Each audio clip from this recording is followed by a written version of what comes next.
Hello दोस्तों, नमस्कार। मैं अजय तिवारी आप सभी लोगों का आपके अपने परिवार तिवारी सर साइंस में स्वागत करता हूं। दोस्तों, आज का टॉपिक बहुत ही इंपॉर्टेंट है। आज हम पढ़ने वाले हैं ओजोन के बारे में, और यहाँ से ओजोन से ही संबंधित कम से कम 10 से 15 क्वेश्चन होते हैं जो एग्जाम में देखने को मिलते हैं। तो एक ही वीडियो में, मात्र 10 मिनट के वीडियो में आपको सारी चीज बता दूंगा मैं कि कौन कौन से क्वेश्चन देखने को मिलते हैं। तो इस वीडियो को स्टार्टिंग से एंड तक जरूर देखना, आपको एग्जाम में जरूर क्वेश्चन देखने को मिलेगा क्योंकि बहुत ही इंपॉर्टेंट गैस है। तो सबसे पहला क्वेश्चन आता है अपर रूप के बारे में कि ओजोन जो है O3 वो किस गैस का अपर रूप होती है। तो आपको मालूम होगा कि ओजोन जो है वो ऑक्सीजन का अपर रूप है, और ऑक्सीजन को हम रिप्रेजेंट करते हैं O2 से, और जबकि ओजोन को O3 से। तो ओजोन ऑक्सीजन का अपर रूप होती है।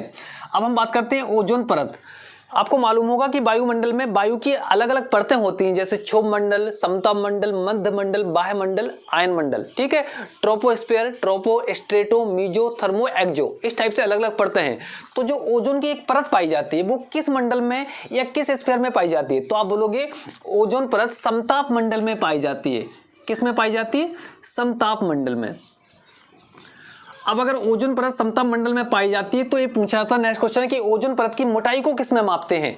जिसमें हर किसी का मात्रक होता है, जैसे लंबाई को हम सेंटीमीटर, मीटर में माप सकते हैं। ठीक है, उसी प्रकार ओजोन परत की मोटाई को मापा जाता है डॉप्सन में। तो ये बहुत ही इंपॉर्टेंट क्वेश्चन है और आपको याद रखना है कि ओजोन परत की मोटाई को किस में मापते हैं? तो ओजोन परत की मोटाई को डॉप्सन में मापा जाता है। नेक्स्ट क्वेश्चन आता है इसका कार्य के बारे में कि ये बताइए ओजोन इतनी इंपॉर्टेंट गैस है क्यों है? ओजोन परत जो है वो क्या कार्य करती है? तो आपको पता होना चाहिए कि ओजोन परत सूर्य से आने वाली हानिकारक पराबैंगनी किरणों को अवशोषित कर लेती है। कुछ किरणें बहुत हानिकारक होती हैं जिसे हम बोलते हैं पराबैंगनी किरणें। अगर ये किरणें किसी मानव शरीर या मानव त्वचा या किसी भी जीव जंतु की त्वचा पर लगातार गिरती रहें तो ब्लड कैंसर या स्किन कैंसर जैसी बीमारियां भी देखने को मिलती हैं। तो स्किन कैंसर को रोकती है। तो कहने का मतलब हम क्या बोलेंगे कि क्या करती है? तो आप बोलोगे ओजोन परत सूर्य से आने वाली हानिकारक पराबैंगनी किरणों को अवशोषित कर लेती है। सूर्य से आने वाली हानिकारक पराबैंगनी किरणों को अवशोषित कर लेती है। अवशोषित कर लेती है। अब ये किरणें जो जितनी भी हानिकारक पराबैंगनी किरणें हैं इनको ओजोन परत ही अवशोषित कर लेती है। तो पृथ्वी पे आ नहीं पाती हैं, और जब पृथ्वी पे नहीं आ पाती है तो ये जो बीमारियां, बहुत सारी बीमारियां से बच जाते हैं यहाँ के जीव जंतु। अब इसका फॉर्मेशन कैसे होता है, ये बनती कैसे हो, इसका ह्रास कैसे होता है, क्षरण कैसे होता है? तो हमें दो चीजें सीखना है, इसका बनना और इसका नष्ट होना। कि हम सुनते हैं कि ओजोन परत का ह्रास हो रहा है, ओजोन परत का क्षरण हो रहा है, तो कैसे होता है? तो देखो यहाँ पर ओजोन परत बनाने का काम कौन करता है? तो आप बोलोगे पराबैंगनी किरणें, जिनको ये अवशोषित करती है वही इसको बनाती हैं। कैसे? देखो, वायुमंडल में ऑक्सीजन गैस पाई जाती है, आपको मालूम है। सबसे ज्यादा नाइट्रोजन पाई जाती है, फिर ऑक्सीजन पाई जाती है। तो ऑक्सीजन गैस क्या करती है? जैसे ही पराबैंगनी किरणें, यहाँ पे मैं पराबैंगनी की जगह अल्ट्रावायलेट लिख लेता हूँ। जैसे ही पराबैंगनी किरणें ऑक्सीजन के एक अणु पर गिरती हैं तो वो ऑक्सीजन को उसके दो परमाणु में तोड़ देती है। मैं 2O लिख देता हूँ, आप O+O भी लिख सकते हो, ऐसा भी कर सकते हो, कोई दिक्कत नहीं। तो ऑक्सीजन के एक अणु को तोड़ के ऑक्सीजन के दो परमाणुओं में तोड़ देती है कौन? पराबैंगनी किरणें। जब पराबैंगनी किरणें ऑक्सीजन के एक एटम पर गिरती हैं तो दो मॉलिक्यूल में तोड़ देती हैं। आपको याद रखना, ठीक है। अणु को किसमें तोड़ती हैं? परमाणु में तोड़ती हैं। क्या? पराबैंगनी किरणें। अब इससे क्या होता है, जब ऑक्सीजन के दो परमाणु बन जाते हैं तो जो ऑक्सीजन का दूसरा अणु होगा वो ऑक्सीजन के एक परमाणु से रिएक्ट करके क्या कर देता है? ऑक्सीजन ओजोन का फॉर्मेशन कर देता है। तो आपको ये याद रखना है कि पराबैंगनी, अगर ये पूछे कि ओजोन परत का, ओजोन गैस का बनना किस पर निर्भर करता है, तो आपको याद रखना है कि ओजोन गैस का बनना किस पर निर्भर करता है? तो ओजोन गैस का बनना निर्भर करता है पराबैंगनी किरणों पर। तो आप बोलोगे कि ओजोन का बनना, O3 का बनना पराबैंगनी किरणों पर निर्भर करता है। पराबैंगनी किरणों पर निर्भर करता है। ये याद रखना, बहुत इंपॉर्टेंट है। ये क्वेश्चन बहुत सारे लोगों से गलत हो जाता है। तो ओजोन का बनना पराबैंगनी किरणों पर निर्भर करता है। जितनी ज्यादा पराबैंगनी किरणें आएंगी, ऑक्सीजन के एटम को, ऑक्सीजन के परमाणु को, जो अणु होता है, अणु को परमाणु में तोड़ेंगे। जब परमाणु में टूटेगा तो ऑक्सीजन का दूसरा अणु उस परमाणु से क्रिया करके ओजोन का फॉर्मेशन करेगा और ओजोन को बनाएगा। ठीक है। अब यहाँ पे हम करते हैं क्षरण की या ह्रास की बात, कि जो ओजोन है ओजोन का क्षरण किस वजह से हो रहा है। तो आपको याद रखना है ओजोन का क्षरण होता है क्लोरोफ्लोरोकार्बन और नाइट्रोजन के जितने भी ऑक्साइड होते हैं, ठीक है। सुपरसोनिक जो जेट होते हैं, हवाई जहाज जो जेट विमान होते हैं, उनसे भी नाइट्रोजन के ऑक्साइड निकलते हैं, जैसे N2O है, NO2 है।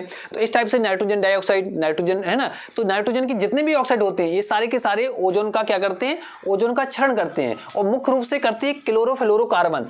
आपको याद रखना है कि कैसे करती है। जैसे ये ओजोन बनी हुई है, ठीक है, तो ओजोन जो बनी हुई, तो क्लोरोफ्लोरोकार्बन नष्ट करती है ओजोन को। क्या करती है, ओजोन को तोड़ देगी एक O2 में और एक O में। अब देखो, एक तो अणु में तोड़ दी, एक परमाणु में तोड़ दिया। जब एक परमाणु जो बचा हुआ है, इस परमाणु से रिएक्ट करके क्या होगा, अब इस टाइप से और भी परमाणु होंगे। जब जैसे O3 को तोड़ा इसने अणु में और परमाणु में, तो दूसरा परमाणु में ऐसे ऐसे और भी परमाणु होंगे। तो जब ये परमाणु, दो परमाणु मिल जाते हैं तो आपस में जो ऑक्सीजन का फॉर्मेशन कर लेते हैं। तो देखो, ऑटोमेटिक जो ओजोन है वो ऑक्सीजन में कन्वर्ट हो जाती है। किसकी वजह से, क्लोरोफ्लोरोकार्बन की वजह से। और ऑक्सीजन ओजोन में कन्वर्ट होती है किसकी वजह से, तो हम बोलेंगे परावैंगनिक किरणों की वजह से। तो अगर आपसे बोला जाए कि बताइए ओजोन का बनना किस पर निर्भर करता है, तो आप बोलोगे ओजोन का बनना निर्भर करता है परावैंगनिक किरणों पर, ठीक है। लेकिन ओजोन का क्षरण या ओजोन का ह्रास किस पर निर्भर करता है, तो आप आंसर दोगे सबसे ज्यादा क्लोरोफ्लोरोकार्बन पर, दूसरा नाइट्रोजन के ऑक्साइड पर। क्लोरोफ्लोरोकार्बन की कहानी ऐसी है कि क्लोरोफ्लोरोकार्बन का एक अणु ओजोन के 1 लाख से भी ज्यादा अणु को तोड़ देता है। कितनी बड़ी कहानी, समझना, इस बहुत इंपॉर्टेंट पॉइंट बोल दिया मैंने। क्या है, नोट करके लिख लो कि क्लोरोफ्लोरोकार्बन का मात्र एक अणु ओजोन के 1 लाख अणु को भी नष्ट कर देता है, तोड़ देता है। किसमें, ऑक्सीजन में, ठीक है, ऑक्सीजन के अणु में और ऑक्सीजन के परमाणु में, मात्र एक अणु क्लोरोफ्लोरोकार्बन का।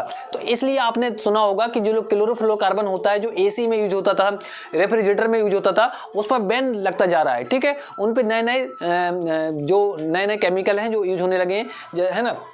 तो आपको पता होगा जो CFC यूज होता था, अब क्लोरोफ्लोरोकार्बन की जगह पे हाइड्रोक्लोरोफ्लोरोकार्बन यूज होने लगा कहीं कहीं। तो अलग अलग उनके यूज होने लगे। क्यों, क्योंकि क्लोरोफ्लोरोकार्बन क्या कर रहा था, ओजोन परत का क्षरण कर रहा था, ओजोन गैस का क्षरण कर रहा था, और एक अणु 1 लाख से भी ज्यादा ओजोन के अणुओं को तोड़ देता था, ठीक है। तो ये आपको ध्यान रखना है। आप निर्भरता, क्या निर्भरता, क्षरण, कि ओजोन का क्षरण किस पर निर्भर करता है, तो आप बोलोगे एक तो करता है सबसे ज्यादा क्लोरोफ्लोरोकार्बन पर, और दूसरा आप बोलोगे नाइट्रोजन के ऑक्साइड पर। नाइट्रोजन के ऑक्साइड, जितने भी ऑक्साइड हो, नाइट्रोजन के सभी ऑक्साइड भी ओजोन को तोड़ते हैं ऑक्सीजन में, ठीक है। अब एक आपको मिथाइल ब्रोमाइड याद रखना है। ये पूछा जाता है कि कौन सा ऐसा कीटनाशक है जिससे ओजोन का क्षरण हो रहा है, तो उस कीटनाशक का नाम याद रखना आपको, CH3Br। CH3Br मतलब methyl bromide, methyl bromide CH3Br। Methyl bromide मैं यहां लिख देता हूं CH3Br। CH3Br एक ऐसा केमिकल है, एक ऐसा कीटनाशक है जो क्या करता है, जो एकमात्र ऐसा कीटनाशक जो ओजोन का क्षरण करता है, ये भी है ना, उसका नाम है मिथाइल ब्रोमाइड, ठीक है। ये आपको याद रखना है। एक क्वेश्चन इसके बाद आपको याद रखना है कि जो आपको मैंने बताया था कि जो परावैंगनिक किरणें हैं, जो परावैंगनिक किरणें क्या करती हैं कि जो समता मंडल में जो ओजोन की परत पाई जाती है उसका क्षरण कर रही है, ठीक है। तो वो कौन सी है, परावैंगनिक किरणें 3 प्रकार की होती हैं, परावैंगनिक किरणें A, B, C, तो है ना। तो आपको याद रखना है कि एक तो होती है अल्ट्रावायलेट A, दूसरा होती है अल्ट्रावायलेट B, और एक होती है अल्ट्रावायलेट C। ये 3 होती हैं। तो आपको याद रखना, ना तो ज्यादा प्रॉब्लम A से होती है, ना ज्यादा प्रॉब्लम C से होती है। कभी कभी ऑप्शन में इस टाइप से आ जाती है कि कौन सी परावैंगनिक किरणें हैं जिनसे त्वचा कैंसर की संभावना होती है या त्वचा कैंसर होता है। दूसरा, कौन सी परावैंगनिक किरणें ऐसी हैं जो समता मंडल में पाई जाने वाली ओजोन परत का क्षरण कर रही है, तो आप बोलोगे कि सर परावैंगनिक किरणें B, अल्ट्रावायलेट B। परावैंगनिक किरणें B वाली जो होती हैं वो क्या करती हैं, जो उनसे ही त्वचा कैंसर होता है, और वो ही क्या करती हैं, ओजोन परत का क्षरण करती जा रही हैं। ये याद रख लेना आप। दूसरा, अगर आपसे पूछा जाए कि ओजोन छिद्र सबसे पहले कहां देखा गया था, तो आप बोलोगे सबसे पहले देखा गया था अंटार्कटिका में, और दूसरा देखा गया था तिब्बत में। तो फर्स्ट जो ओजोन होल है ना, पहला जो सबसे पहला, यहां पे मैं लिख देता हूं कि पहला ओजोन छिद्र जो है सबसे पहले कहां देखा गया था, तो आप बोलोगे अंटार्कटिका में, अंटार्कटिका में, और दूसरा तिब्बत में, ठीक है। तो ये आपको याद रखना कि पहला ओजोन होल अंटार्कटिका में और दूसरा तिब्बत में देखा गया था। तो ये सारे क्वेश्चन इंपॉर्टेंट हैं, ठीक है।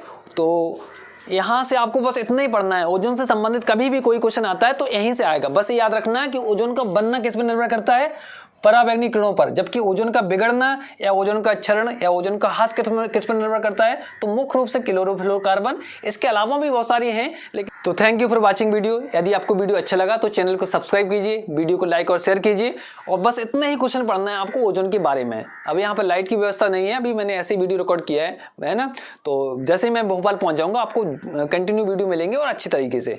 अभी आप देख रहे होगे क्या व्यवस्था है। तो थैंक यू। अब मैं चलता